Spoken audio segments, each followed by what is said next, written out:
আমি আর কিছু বলতে চাই না, শুধু এটুকু বলবো যে সংকটে শোকে মাথার উপর যেমন মায়ের একটা ছায়া থাকে, আজকে জাতি যেন সে ছায়া থেকে বঞ্চিত হলো।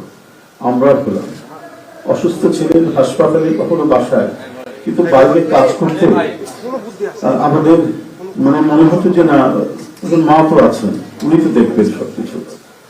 সেই প্রেরণাই যেন আমরা এত শক্তি পেতাম যে এটা এর ভাষা আমি পাচ্ছি না কিভাবে আপনাদের সঙ্গে বলবো। এক সময় সেই ছাত্র জীবনে এখানে ডাক্তার শাহাবুদ্দিন ভাই আছেন, তাদের হাত ধরে ছাত্র রাজনীতিতে এসেছিলাম।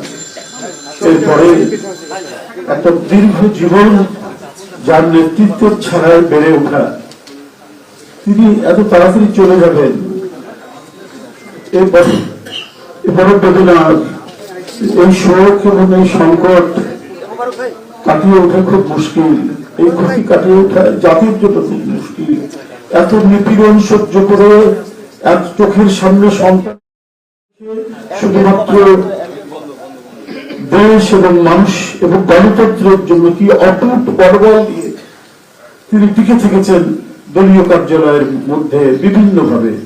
তারপরেও কখন তার চোখে মুখে কোথাও তিনি দুর্বলতা বা আহ করেছেন, উহ করেছেন, এটা আমরা পাইনি। আজ তিনি পৃথিবী থেকে চলে গেলেন, আমরা তার আত্মার মাগফিরাত কামনা করছি। সারা দেশ এবং সারা বিশ্ব এই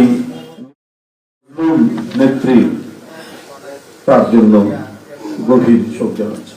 উপস্থিত সাংবাদিক বৃন্দ, গণতন্ত্রের মা, বারবার হারানো গণতন্ত্র পুনরুদ্ধারে অবিসংবাদিত নেত্রী, মানুষের নাগরিক স্বাধীনতা, বাক ব্যক্তি স্বাধীনতা রক্ষার আপসহীন এক কিংবদন্তি তুল্য নেত্রী দেশনেত্রী বেগম খালেদা জিয়া আজ সকাল 6টায় রাজধানীর এভারকেয়ার হাসপাতালে চিকিৎসক বৃন্দ যেটা ঘোষণা করেছেন 6টায়, ইন্না লিল্লাহি ওয়া ইন্না ইলাইহি রাজিউন। বাংলাদেশ জাতীয়তাবাদী দল বিএনপি এই হৃদয় বিদারক এবং মর্মস্পর্শ গভীর শোক ও দুঃখ প্রকাশ করছে।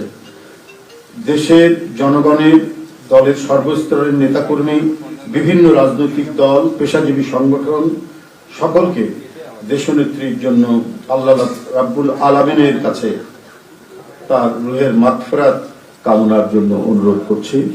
আজকে এই তাৎক্ষণিক যে সাংবাদিক সম্মেলন, এখানে তাৎক্ষণিকভাবে যে কর্মসূচিটি প্রণয়ন করা হয়েছে তা আমি আপনাদের সামনে এখন উপস্থাপন করছি। কর্মসূচি: দেশনেত্রী বেগম খালেদা জিয়া আমাদের মাঝে নাই, পৃথিবী থেকে তিনি চলে গেছেন। 7 দিন ব্যাপী বাংলাদেশ জাতীয়তাবাদী দল বিএনপি শোক পালন করবে। 7 দিন ব্যাপী বাংলাদেশ জাতীয়তাবাদী দল শোক পালন করবে। কেন্দ্রীয় কার্যালয় সহ দেশের সকল কার্যালয়ে, সকল দলীয় কার্যালয়ে 7 দিন ব্যাপী কালো পতাকা উত্তোলন করা হবে। 7 দিন ব্যাপী কালো পতাকা উত্তোলন করা হবে। দলের সকল স্তরের নেতা কর্মীরা এই 7 দিন ব্যাপী কালো ব্যাজ ধারণ করবে। 7 দিন ব্যাপী কালো ব্যাজ ধারণ করবে। প্রতিটি দলীয় কার্যালয় দেশনেত্রীর জন্য 7 দিন ব্যাপী কোরআন খতম ও দোয়া অনুষ্ঠিত হবে। কোরআন খতম ও দোয়া মাহফিল অনুষ্ঠিত হবে। কেন্দ্রীয়ভাবে গুলশান কার্যালয় ও নয়াপল্টনস্থ কেন্দ্রীয় কার্যালয়, কেন্দ্রীয়ভাবে গুলশানস্থ চেয়ারপারসনের কার্যালয় ও নয়াপল্টনস্থ কেন্দ্রীয় কার্যালয়ে এবং জেলা পর্যায়ের দলীয় কার্যালয়ে শোক বহি খোলা হবে। যারা গণ্যমান্য ব্যক্তি আছেন সেই শহরের এবং আরো যারা মনে করেন বিভিন্ন রাজনৈতিক দলের নেতৃবৃন্দ, সেই শোক বহিতে তারা মন্তব্য করবেন এবং স্বাক্ষর করবেন। মরহুমা দেশনেত্রী বেগম খালেদা জিয়ার নামাজে জানাজা ও দাফন পরবর্তীতে জানানো হবে। মরহুমা দেশনেত্রী বেগম খালেদা জিয়ার নামাজে জানাজা ও দাফন পরবর্তীতে জানানো হবে। এই ছিল কর্মসূচি। ধন্যবাদ আপনাদের সবাইকে।